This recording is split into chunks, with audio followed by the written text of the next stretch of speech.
I knew something was wrong when my third Amazon package in 2 weeks never showed up, but the delivery confirmation showed it had been left at my front door.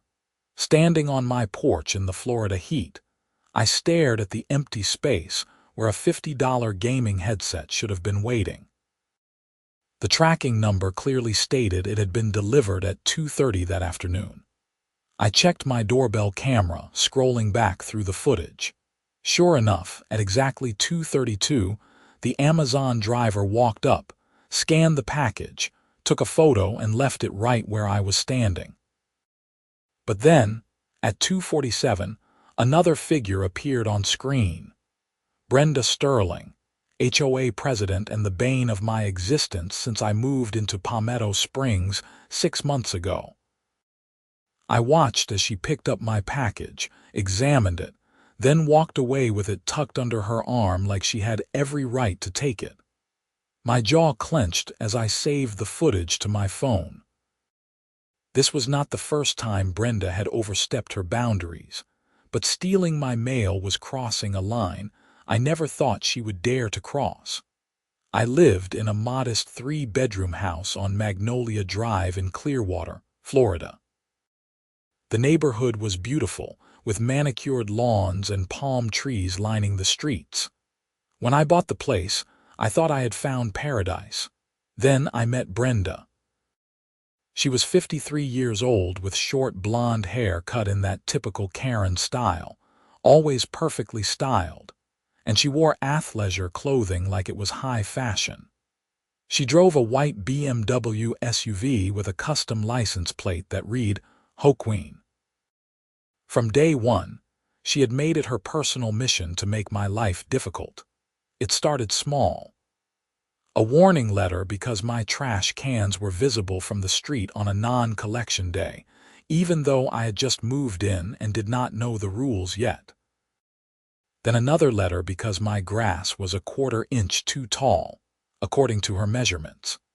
She fined me $200 when I painted my front door without submitting the color for approval first, even though it was the same shade of navy blue it had been when I bought the house. But stealing my mail was a federal crime. I pulled out my phone and called Amazon first. The customer service representative was polite but unhelpful. They could see the package was delivered and would need to investigate before issuing a refund. I explained I had video evidence of someone taking it, but they said I should report it to the police if I suspected theft. The police were my next call. I drove down to the Clearwater Police Department and filed a report, showing the officer my doorbell camera footage. Officer Martinez watched the video twice, his expression growing more serious each time. "That's pretty clear footage," he said, writing down information. "And you say this is the HOA president?" "Yes, Brenda Sterling. This is the third package that's gone missing in the last 2 weeks." I did not think to check the camera footage for the other ones, but I'm betting she took those too. Officer Martinez nodded slowly. "Here's the thing. Mail theft is actually a federal offense. You should report this to the United States Postal Inspection Service. They handle mail and package theft." I blinked. There's a federal agency for that. Most people don't realize it, but yeah. The Postal Inspection Service is one of the oldest federal law enforcement agencies in the country. They take mail theft very seriously. Given that this seems to be an ongoing pattern and you have clear video evidence, they would definitely want to know about it. He gave me a website and a phone number. I thanked him and headed home, my mind racing. I had just wanted to get my packages back and maybe teach Brenda a lesson. I had not expected this to become a federal case. That evening, I sat at my kitchen table and filled out the online complaint form for the Postal Inspection Service. I uploaded the video files from all 3 incidents, having gone back through my camera footage to find the other 2 thefts. Sure enough, Brenda appeared in each one, casually taking packages from my porch like she was picking up her own newspaper. 3 days passed with no word. I kept checking my email obsessively, wondering if the complaint had just disappeared into some bureaucratic void. Then on Thursday morning, my phone rang with an unfamiliar number. "Is this Blake Sawyer?" a professional female voice asked. "Yes, speaking." "Mr. Sawyer, this is Inspector Rachel Chen with the United States Postal Inspection Service. I'm calling regarding the complaint you filed about stolen packages. I have reviewed your video evidence and I would like to meet with you to discuss this case further. Are you available this afternoon?" My heart started pounding. "Yes, absolutely. What time?" We arranged to meet at a coffee shop near my house at 2 o'clock. I arrived 15 minutes early, too nervous to stay home.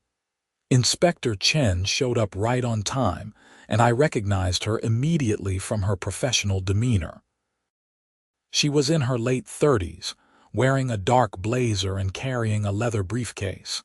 She ordered a coffee and joined me at my table in the corner.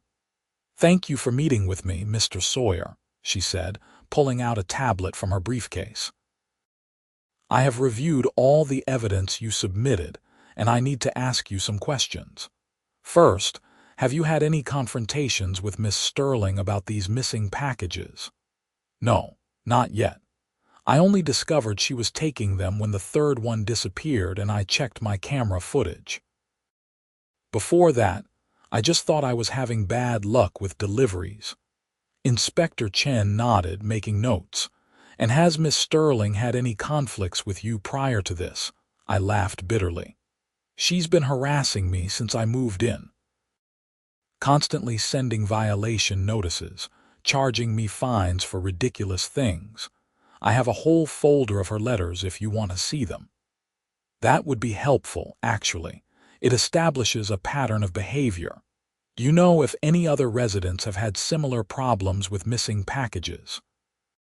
"I'm not sure. I keep to myself mostly. Brenda has not made me feel very welcome in the neighborhood." Inspector Chen leaned forward slightly. "Here's what I need you to understand, Mr. Sawyer. What Miss Sterling did is a federal crime under Title 18 United States Code, Section 1708. The theft or receipt of stolen mail carries a fine and up to 5 years in prison.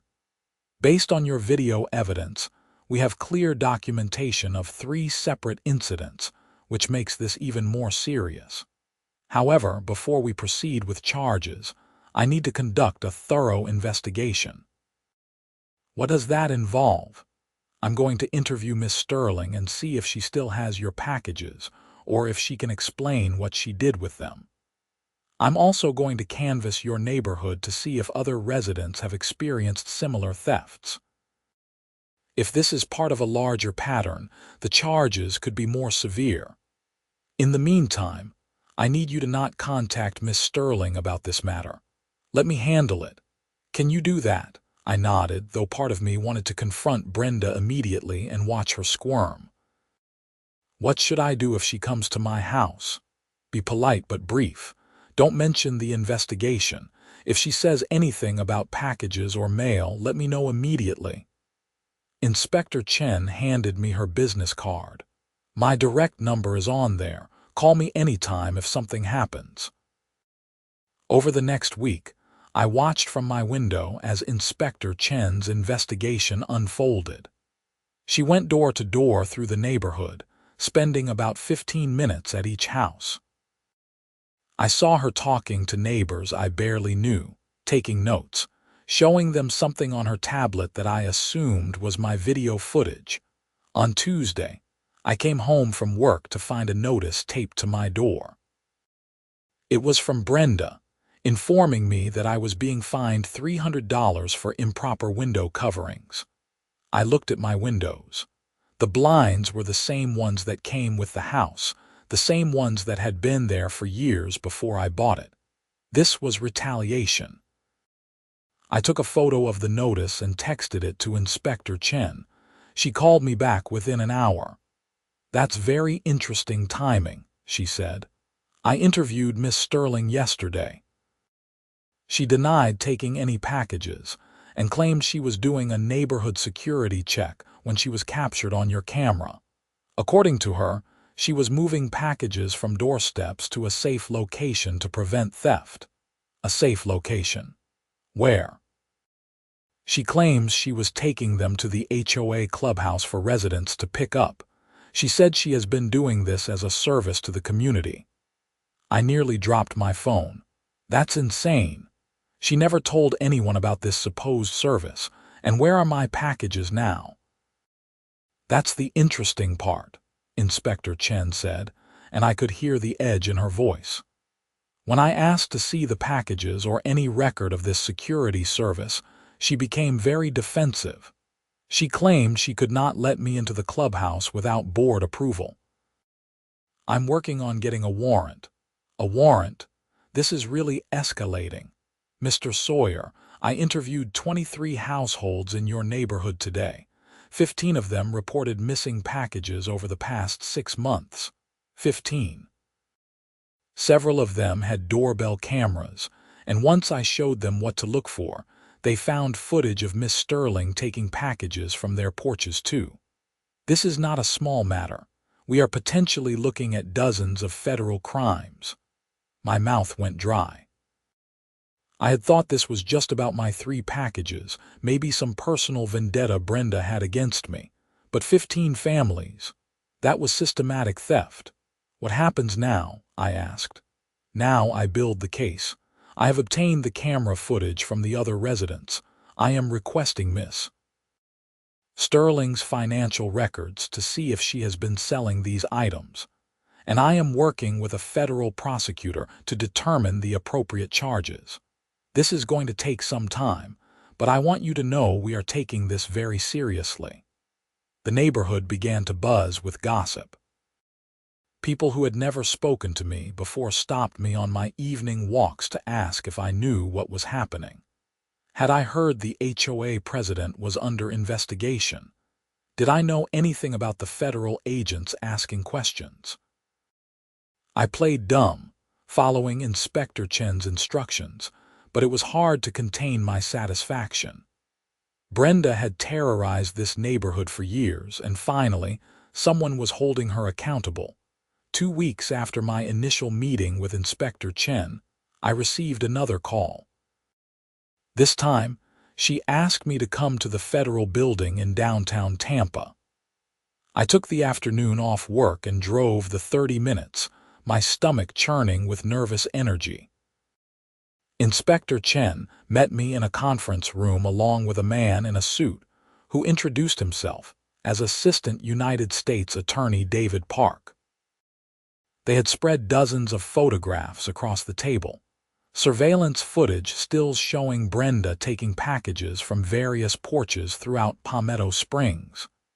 Mr. Sawyer, Attorney Park began, we wanted to update you on the investigation since you were the initial complainant. We have secured a search warrant for the HOA clubhouse and Miss Sterling's personal residence. Yesterday, we executed those warrants. He pulled out more photographs. These showed a storage room packed with Amazon boxes, FedEx envelopes, and various packages, some opened, some still sealed. There had to be hundreds of them. This was in the clubhouse storage area, Inspector Chen explained. Miss Sterling had been taking packages from residents for at least 8 months. Some she opened and kept the contents. Others she apparently hoarded, planning to open them later. We found items ranging from clothing to electronics to household goods. The total value is estimated at over $30,000. I stared at the photos in disbelief. Why would she do this? She drives a BMW. She lives in a nice house. Why steal packages? Attorney Park exchanged a glance with Inspector Chen. That's what we wanted to understand too. After we found the packages, we interviewed Miss Sterling again. She initially claimed again that she was holding them for safekeeping. But when we pointed out that many were opened and the contents were in her home, she broke down. According to her statement, she started taking packages because she felt residents were not respecting HOA rules. She saw it as a form of punishment. If they did not follow her regulations, she would take their deliveries. "That's psychotic," I said. "It's criminal," Attorney Park corrected. "We have charged Miss Sterling with 47 counts of mail theft under Title 18 United States Code, Section 1708. Given the number of offenses, the total value of stolen goods, and the fact that this was a systematic scheme rather than isolated incidents, we are recommending a significant sentence. Each count carries a maximum of 5 years in prison and a $250,000 fine." The room felt like it was spinning. 47 counts. I had just wanted my gaming headset back. "What do you need from me?" I asked. "You will likely be called as a witness when this goes to trial. We have your video footage and your testimony about Miss Sterling's pattern of harassment, which establishes motive. We also have testimony from 14 other residents who will testify about their missing packages and the impact this has had on them." Inspector Chen added, "Miss Sterling has been arrested and released on bond. As a condition of her release, she has been removed from her position as HOA president and is not allowed to have any contact with residents of Palmetto Springs regarding HOA matters. If she violates that condition, she goes back to jail." I left the federal building in a daze. The news spread through the neighborhood by that evening. I came home to find my neighbor, an elderly woman named Mrs. Patterson, waiting on my porch with a plate of cookies. "I heard you were the one who reported Brenda," she said, her eyes warm. "Thank you. That woman made my life miserable for 3 years. I lost medication deliveries because of her, medication I needed. I took the cookies, not sure what to say. I just wanted my packages back. I had no idea it was happening to everyone. Well, you did us all a favor." The whole neighborhood is grateful. Over the next few days, more neighbors stopped by. They brought food, thanked me, shared their own horror stories about Brenda. A man named Tom 3 houses down had been fined $1,000 because his mailbox was the wrong shade of black. A young couple at the end of the street had nearly been foreclosed on because Brenda claimed they owed back HOA fees they had already paid, and she had provided false documentation to support her claims. The picture that emerged was of a woman who had used her position to terrorize an entire community. The package theft was just the latest manifestation of her need for control. 6 weeks after the search warrants were executed, I received a subpoena to testify before a federal grand jury. I had never been inside a federal courthouse before, and the security was intense. Metal detectors, ID checks, escorts through hallways. Inspector Chen met me outside the grand jury room. "Just tell the truth," she said. "They are going to ask you about your experience with Miss Sterling, the missing packages, and what you observed. It will take about 30 minutes. It took 45. The grand jurors, a group of about 20 ordinary-looking people, asked detailed questions. How long had I lived in the neighborhood? What was my relationship with Brenda like?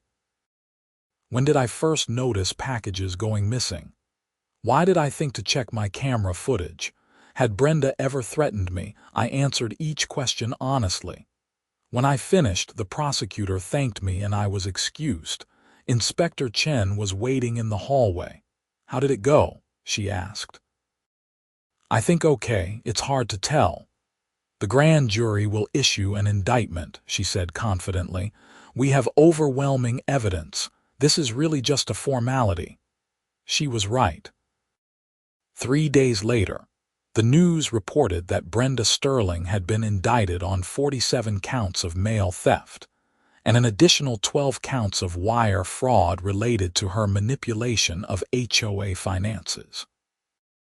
Apparently, during the investigation into the package thefts, federal agents had discovered she had also been embezzling money from the HOA treasury, falsifying expense reports and pocketing the difference. The wire fraud charges carried even more severe penalties than the mail theft. Brenda was looking at potentially decades in federal prison if convicted on all counts. The trial was scheduled for 4 months later. In the meantime, life in Palmetto Springs changed dramatically. The HOA board held an emergency election and installed new leadership. The new president, a retired teacher named George Hendricks, immediately began reviewing all of Brenda's fines and fees. He contacted me personally to inform me that all the violations Brenda had issued against me were being voided and my fines refunded. We reviewed the HOA bylaws, George explained during a neighborhood meeting. Brenda exceeded her authority in almost every action she took. Many of the rules she enforced were not actually in our governing documents. She made them up. We are going to operate transparently from now on, and any enforcement actions will be voted on by the full board. The neighborhood felt lighter. People smiled more. They chatted on the street instead of hurrying inside to avoid Brenda's scrutiny. My packages started arriving safely, and I even received apology notes from the residents who had been too intimidated to speak up against Brenda before. But as the trial date approached, my anxiety increased. Attorney Park prepared me for my testimony, conducting mock cross-examinations to get me ready for Brenda's defense attorney. He warned me they would try to paint me as a disgruntled resident with an axe to grind, someone who fabricated or exaggerated evidence to get revenge for HOA fines. Stick to the facts, he coached. You have video evidence. You have timestamps. You have testimony from 14 other residents. The defense is going to try to create doubt, but we have a very strong case. The trial began on a humid Monday morning in September. The federal courthouse in Tampa was an imposing building, all glass and steel, and I felt small walking through its doors. The courtroom itself was formal and intimidating, with dark wood paneling, and the seal of the United States mounted on the wall behind the judge's bench. Brenda sat at the defense table with her lawyers, 2 expensive-looking attorneys in tailored suits. She had lost weight since her arrest, and her signature blonde hair looked less polished. She did not look at me when I entered the courtroom. I was not called to testify until the 3rd day of trial. The prosecution had spent the first 2 days establishing the timeline of thefts, showing surveillance footage, and having other victims testify about their missing packages. I sat in the gallery and watched as my neighbors, one by one, took the stand and described their experiences. Mrs. Patterson testified about her missing medication, her voice shaking as she explained how she had been forced to make an emergency doctor's visit to get a replacement prescription. Tom described losing important work documents that had been delivered to his house, documents he needed for a client presentation. The young couple, Mark and Jennifer, testified about the financial stress of Brenda's fraudulent HOA fees and how they had nearly lost their home. By the time I was called to the stand, the jury looked tired and angry. I was sworn in, placed my hand on the Bible, and promised to tell the truth. Attorney Park approached with a reassuring nod. "Mr. Sawyer, can you tell the jury how long you have lived in Palmetto Springs?" "About 10 months now. I moved in last November." "And when did you first meet the defendant, Brenda Sterling?" "The day I moved in. She came to my house to introduce herself as the HOA president and give me a copy of the rules." "What was that interaction like?" "Polite but very formal. She made it clear that she ran a tight ship and expected all rules to be followed exactly." Attorney Park walked me through the timeline. The first violation notice about the trash cans, the fine for the grass height, the issue with my front door. Each time, he had me describe Brenda's behavior as escalating and punitive. Then we got to the packages. When did you first notice packages going missing? Attorney Park asked. In late May. I had ordered a gaming headset from Amazon. The tracking showed it was delivered, but it was not on my porch. At first, I thought maybe the driver left it at the wrong house. What changed your mind? It happened twice more within 2 weeks. 3 packages, all showing as delivered, none of them on my porch. That's when I checked my doorbell camera footage. Attorney Park pulled up the video on a large screen for the jury. I watched along with them as Brenda appeared on screen, picked up my package, examined it, and walked away with it. The timestamp was clearly visible. The footage was damning. Mr. Sawyer, did Miss Sterling ever inform you that she was taking your packages for safekeeping? No, never. I had no idea where they were going until I saw this footage. What did you do after discovering this video? I called Amazon, then the police, and then I filed a complaint with the Postal Inspection Service. Why the Postal Inspection Service? The police officer told me that mail theft was a federal crime and that I should report it to them. Attorney Park nodded. No further questions, Your Honor. Brenda's defense attorney, a middle-aged man with slicked-back hair named Mr. Davidson, stood for cross-examination. He had a folder in his hand and an expression that suggested he thought I was the one on trial. Mr. Sawyer, you testified that Miss Sterling gave you multiple violation notices. Is it true that you actually did violate HOA rules? I violated some rules, yes. I did not know all of them when I first moved in. But you did violate them. You left trash cans visible. You allowed your grass to grow too tall. You painted your door without approval. Correct. Technically, yes, but thank you.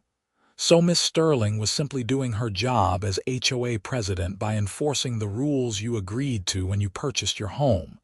Is that fair to say? Attorney Park objected. Argumentative, Your Honor. Sustained, the judge said. Rephrase, Mr. Davidson. Mr. Davidson adjusted his approach. Did you feel that Miss Sterling was treating you unfairly? Yes, I did. Did you feel angry about the fines and violation notices? Frustrated, yes. Angry enough to want to retaliate against her. I took a breath, remembering Attorney Park's coaching. Stay calm. Stick to the facts. I was frustrated, but I did not retaliate. I reported a crime that I observed on my own security footage.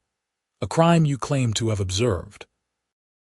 Is not it possible that Miss Sterling was doing exactly what she said, securing packages to prevent theft? If that were true, she would have told residents she was doing it. She would have notified us when we had packages to pick up. She did neither of those things. But you cannot know her intentions, can you? You are not a mind reader. I know she took my property without permission and never returned it. That's theft. Mr. Davidson tried several more angles, suggesting I had edited the footage, that I had a personal vendetta, that I was orchestrating a neighborhood conspiracy against Brenda. Each time, I calmly refuted him with facts. The timestamps on the video.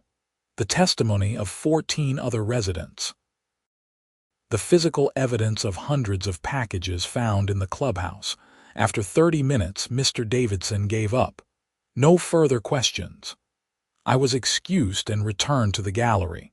Inspector Chen, sitting a few rows back, gave me a small thumbs up. I had done well. The trial continued for another week. The prosecution brought in forensic accountants who detailed Brenda's embezzlement scheme, showing how she had stolen over $60,000 from the HOA treasury over 3 years.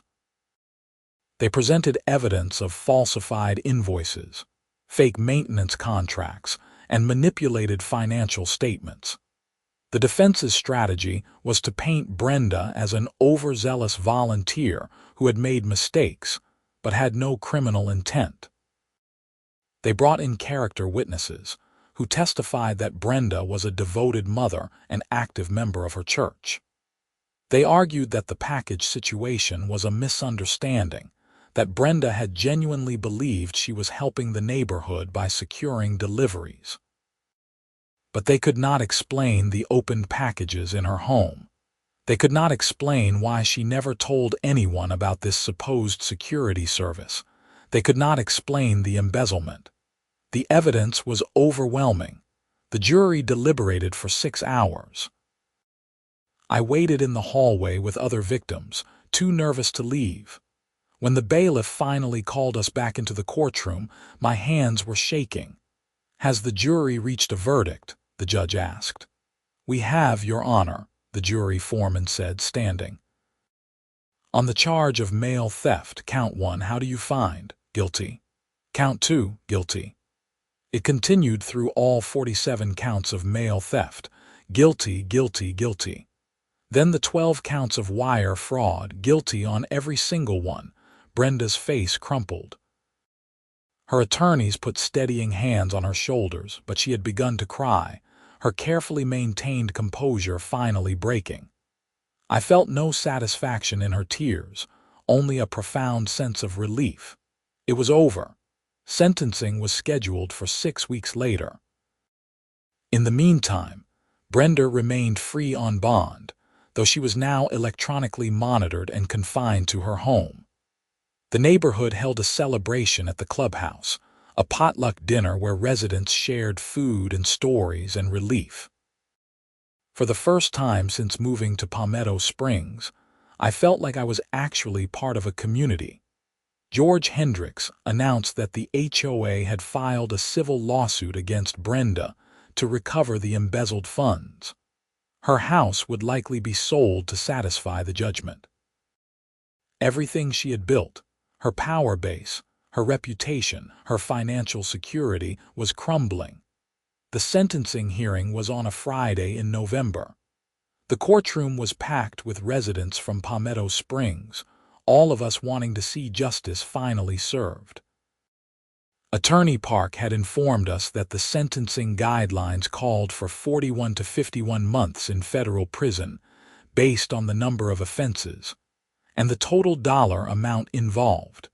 Judge Patricia Morrison, a stern woman in her 60s with silver hair, called the court to order. She had reviewed all the pre-sentencing reports, victim impact statements, and letters of support from Brenda's family and friends. "Miss Sterling," Judge Morrison began, "you have been convicted of 47 counts of mail theft and 12 counts of wire fraud. These are serious federal offenses. But beyond the legal violations, what strikes me most about this case is the abuse of trust. You were elected to serve your community, to protect and enhance the neighborhood. Instead, you used your position to terrorize residents, steal their property, and embezzle their money. You betrayed every person who placed their faith in you." Brenda stood between her attorneys, her eyes red from crying. "I have read the victim impact statements," Judge Morrison continued. "Mrs. Patterson, who went without her medication, Mr. Collins, who lost important work documents, the Hendersons, who nearly lost their home due to your fraudulent fees. Your actions caused real harm to real people. This was not a victimless crime." The judge paused, looking down at her notes. "The sentencing guidelines recommend 41 to 51 months of imprisonment. However, given the scope of your criminal conduct, the number of victims, and the abuse of a position of trust, I am sentencing you to 72 months in federal prison, followed by 3 years of supervised release. You will also pay restitution in the full amount of $93,000 to cover the value of stolen packages and embezzled HOA funds, plus a fine of $100,000. 72 months. 6 years. Brenda's legs buckled, and her attorneys had to hold her up. "You will report to the designated facility in 30 days, Judge Morrison said. "Do you have anything you wish to say before this court?" Brenda's lead attorney whispered to her, and she shook her head. What could she say? The evidence had been overwhelming. Her guilt was absolute. Very well. This court is adjourned. The bailiff led Brenda out of the courtroom. She looked back once, her eyes scanning the gallery full of her former neighbors, and for just a moment her gaze locked with mine. I saw no remorse there, only anger and humiliation. She had not learned anything. She still believed she was the victim. Outside the courthouse, reporters had gathered. Attorney Park gave a brief statement about the importance of the Postal Inspection Service and the serious nature of mail theft. Several victims, including Mrs. Patterson, spoke about the impact of Brenda's crimes and their relief at seeing justice served. Inspector Chen found me near the edge of the crowd.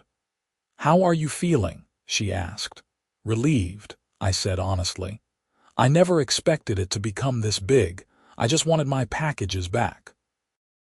"That's how a lot of major cases start," she said with a slight smile.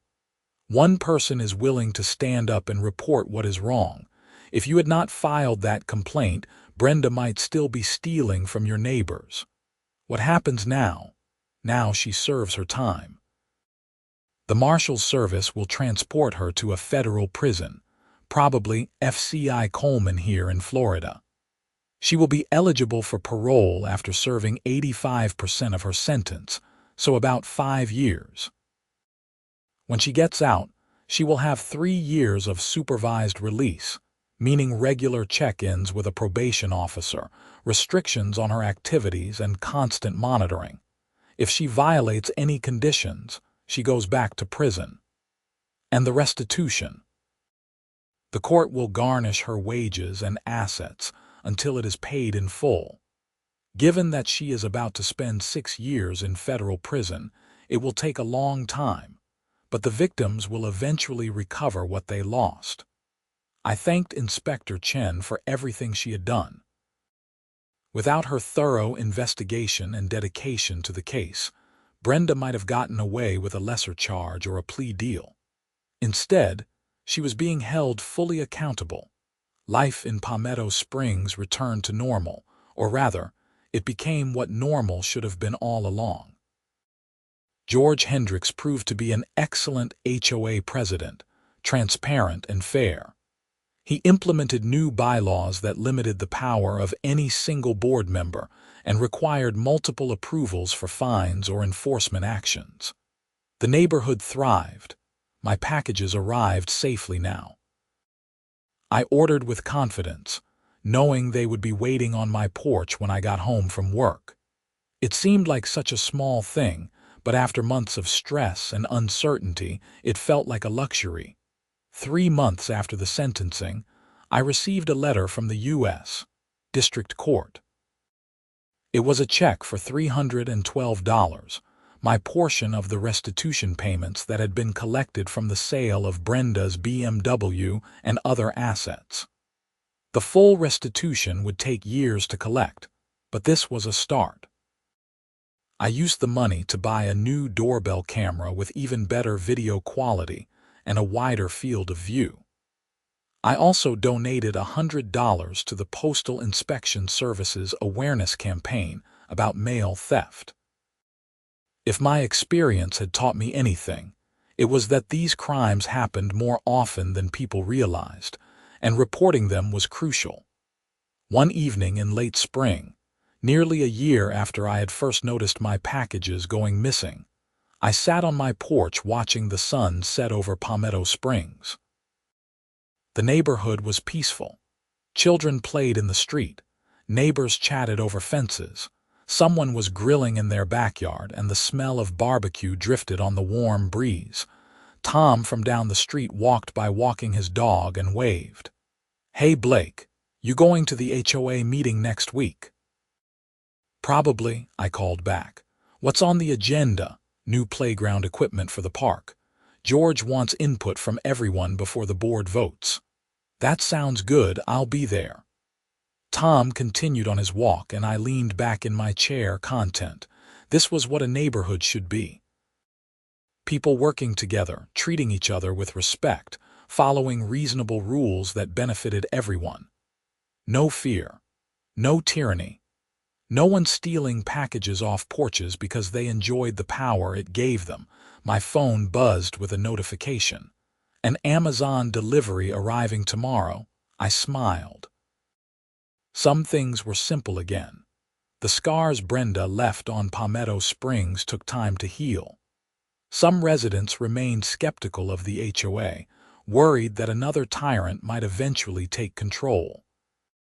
But George and the new board worked hard to rebuild trust, holding open meetings, publishing detailed financial reports, and always putting the community's needs first. I learned that Brenda's family had moved away shortly after her sentencing. Her husband divorced her while she was awaiting prison, and her adult children apparently wanted nothing to do with the scandal. The house sold quickly to a young family with 2 kids who were delightful additions to the neighborhood. Inspector Chen reached out occasionally to update me on cases she was working on. Mail theft was more common than I ever imagined, and the Postal Inspection Service was constantly investigating complaints. Some were simple porch pirates, opportunistic thieves who grabbed packages and ran. Others were more complex schemes involving postal employees or, like Brenda's case, systematic theft over extended periods. Your case was unusual because of the HOA angle, Inspector Chen told me during one of our conversations. Most male thieves are motivated by immediate financial gain.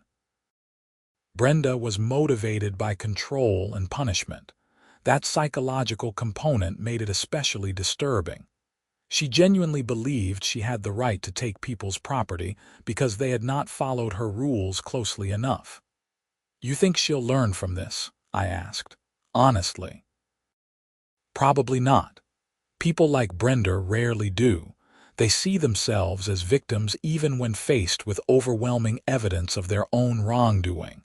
She'll serve her time, but I doubt she'll emerge with any real insight into why her behavior was wrong. That assessment proved accurate. Through the neighborhood grapevine, I heard that Brenda had written letters from prison to several residents, not apologizing but justifying her actions and blaming everyone else for her situation. She claimed she had been entrapped, that the investigation was politically motivated, that her neighbors had conspired against her.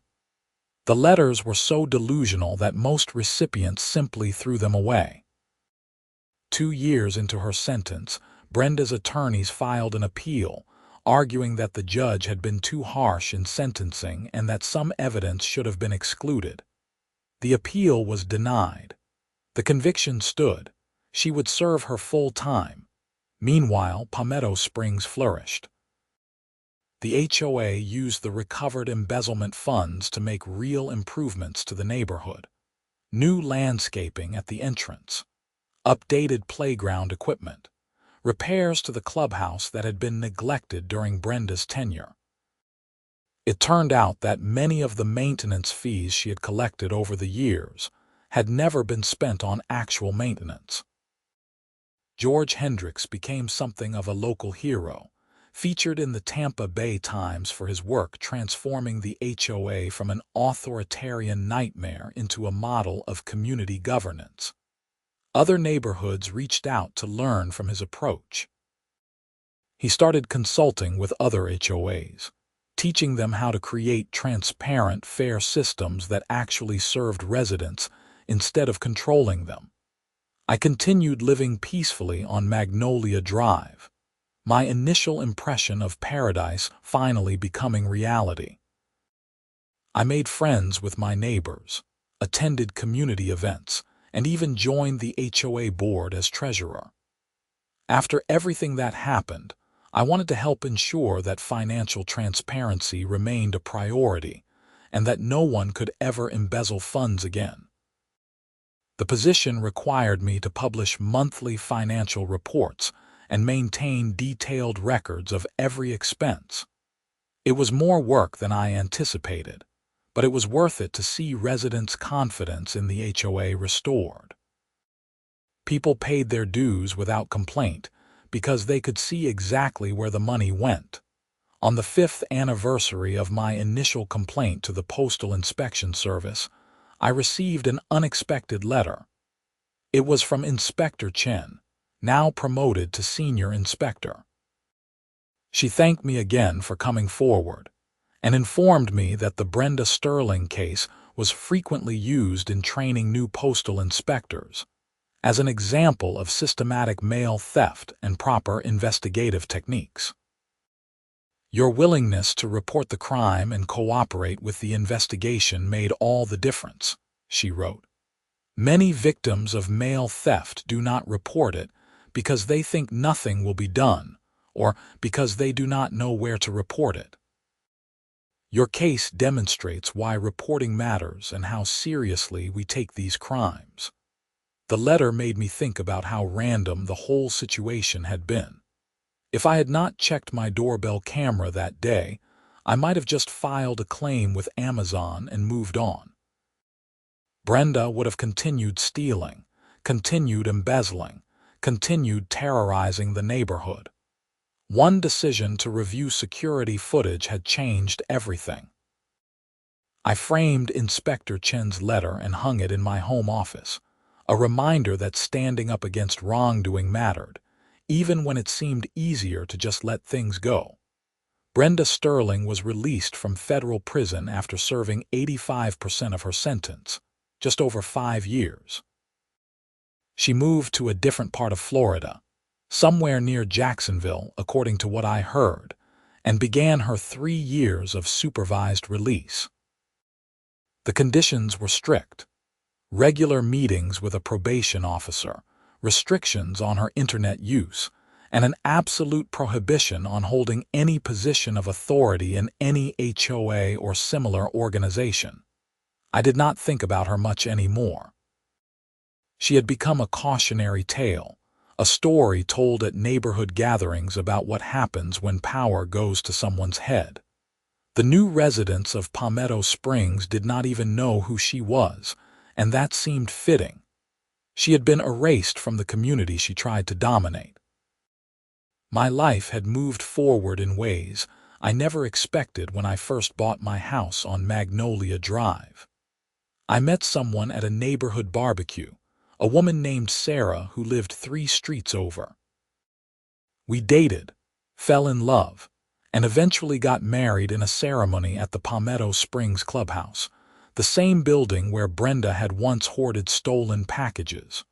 George Hendricks officiated, having gotten ordained online specifically for the occasion. The whole neighborhood attended, transforming the clubhouse into a celebration of community and second chances. As I stood there exchanging vows, surrounded by people who had become like family, I thought about how different things could have been if Brenda had been kind instead of controlling. If she had served the community instead of herself. If she had asked for help when she was struggling instead of stealing. But she had made her choices, and we had all moved on. The restitution payments continued to trickle in, garnished from whatever income Brenda earned after her release. I received small checks periodically, never more than $20 or $30, but each one represented accountability. She would be paying for her crimes for years to come, long after her prison sentence ended. Tom from down the street eventually replaced George as HOA president when George and his wife decided to retire and move to North Carolina. The transition was smooth, democratic, and completely transparent. Tom brought fresh ideas while maintaining the fair practices George had established. The HOA continued to thrive under his leadership. Life settled into a comfortable rhythm. Work, home, community events, time with Sarah. My packages arrived without incident, a mundane miracle I never took for granted. Every time I picked up a box from my porch, I remembered the frustration and anger I felt when they disappeared, and I was grateful for the boring predictability of successful deliveries. The Palmetto Springs HOA became known throughout Clearwater as one of the best managed communities in the area. Property values increased. People wanted to move here. The neighborhood attracted families who appreciated the transparency and fairness, who wanted to live somewhere with reasonable rules and accountable leadership. I sometimes wondered what would have happened if I had not reported Brenda. How long would she have continued? How many more packages would she have stolen? How much more money would she have embezzled? The questions were unanswerable, but they reinforced the lesson I had learned. Speaking up mattered. Years later, when I told the story to people who did not know about it, they were always shocked. An HOA president stealing packages, federal charges, prison time. It seemed too extreme to be real. But it was real, documented in federal court records, forever part of the public record as United States v. Brenda Sterling. The case appeared in a legal textbook about mail fraud, cited as an example of how federal prosecutors handle systematic theft schemes. Law students studied it, learning about the elements of proof required for mail theft convictions. Brenda's crimes had become an educational tool, her bad decisions teaching future lawyers how justice worked. I never spoke to Brenda after the trial. I had no desire to confront her or hear her excuses. She had faced consequences, served her time, and that was enough for me. My focus was on the future, on building a life in the neighborhood she tried to ruin. The Amazon headset that started everything, the one Brenda took from my porch, was eventually recovered in the clubhouse storage room raid. It was returned to me, still in its original packaging. I opened it, set it up, and used it for years until it finally wore out. Every time I put it on, I thought about the journey it represented and the justice that followed. Sarah and I eventually expanded our family, welcoming a daughter named Emily. We raised her in Palmetto Springs, in the house on Magnolia Drive that had been at the center of so much drama. But Emily grew up knowing only the good version of the neighborhood, the one where neighbors helped each other, where the HOA served the community, where packages arrived safely. When she was old enough to understand, I told her the story of how I had stood up to someone who was doing wrong and how that courage led to real change. I wanted her to know that ordinary people could make a difference, that reporting crimes mattered, that justice was worth fighting for. She listened wide-eyed, asking questions about the postal inspectors and the trial and what happened to the bad lady. I answered honestly but age-appropriately, emphasizing the importance of doing the right thing even when it was hard. "Did you get all your packages back?" she asked. "Most of them," I said, "but more importantly, nobody else lost any more packages. That's what really mattered." Emily nodded seriously, processing this information. "You were brave, Daddy." "I was angry," I corrected gently, "but I chose to do something constructive with that anger." That's what made the difference. The years passed, as they do. Palmetto Springs continued to be a wonderful place to live. The playground where Emily played was the one funded by recovered embezzlement money. The landscaping she enjoyed existed because the HOA finally had honest financial management. Her childhood was shaped by the positive aftermath of standing against corruption. I kept in occasional contact with Inspector Chen, who eventually retired from the Postal Inspection Service after 30 years of service. We met for coffee once, and she told me about all the cases she had worked over her career. Organized crime rings stealing credit cards from mail, postal employees selling customer information, elaborate fraud schemes involving fake businesses and diverted packages. But the Brenda Sterling case was unique, she said. "I never worked another one quite like it." The combination of HOA abuse and mail theft, the systematic nature of it, the psychological motivations, it was fascinating from an investigative standpoint. "It was terrifying from a victim standpoint," I replied with a smile. "I am sure it was, but you handled it exactly right. You documented everything, you reported it promptly, you cooperated with the investigation. A lot of victims do not do that. They get frustrated and give up. You saw it through to the end. I had good help, I acknowledged. If that police officer had not told me about the Postal Inspection Service, I would have just filed a claim with Amazon and moved on. Which is why education is so important. People need to know that mail theft is a federal crime and that we take it seriously. Your case helped raise awareness about that. We talked for another hour, sharing updates about our lives and reflecting on how one seemingly small crime had rippled outward to affect an entire community. Inspector Chen's thoroughness had exposed not just the package theft, but also the embezzlement, the HOA abuse, the systematic corruption. Her investigation had changed lives. As I drove home from that coffee meeting, I thought about the interconnectedness of justice. One crime led to discovering others. One complaint triggered a federal investigation. One person's courage encouraged others to come forward. The system worked, not perfectly, but effectively enough to stop someone who had been hurting people for years. Brenda Sterling completed her supervised release and disappeared from public view. I heard rumors that she moved out of state, starting over somewhere no one knew her history. I hoped she had learned something during her 6 years in prison, but I doubted it. Some people never accept responsibility for their actions. What mattered was that she could not hurt anyone else in Palmetto Springs. The community was safe, thriving, and free from her control. That was the victory worth celebrating.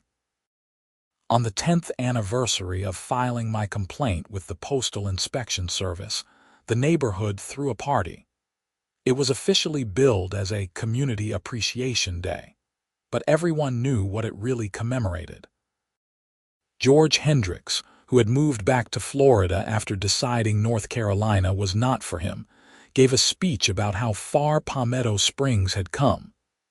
10 years ago, this neighborhood was under the thumb of a tyrant, he said to the assembled crowd in the park. We lived in fear of violation notices and arbitrary fines. We lost packages and money and peace of mind. But one person had the courage to say enough is enough. Blake Sawyer reported a crime, and that report changed everything. It exposed corruption, brought justice, and freed us all. So today, we celebrate not just this neighborhood, but the power of standing up for what is right. The crowd applauded. I felt Sarah squeeze my hand, and Emily, now 10 years old, hugged my waist. I had not expected to become a neighborhood hero. I had just wanted my packages back. But sometimes the smallest actions have the biggest consequences. Standing there in the Florida sunshine, surrounded by friends and neighbors in the community I loved, I realized how fortunate we all were. Not just because Brenda was gone, but because we had built something better in her absence. A real community based on mutual respect, transparency, and fairness.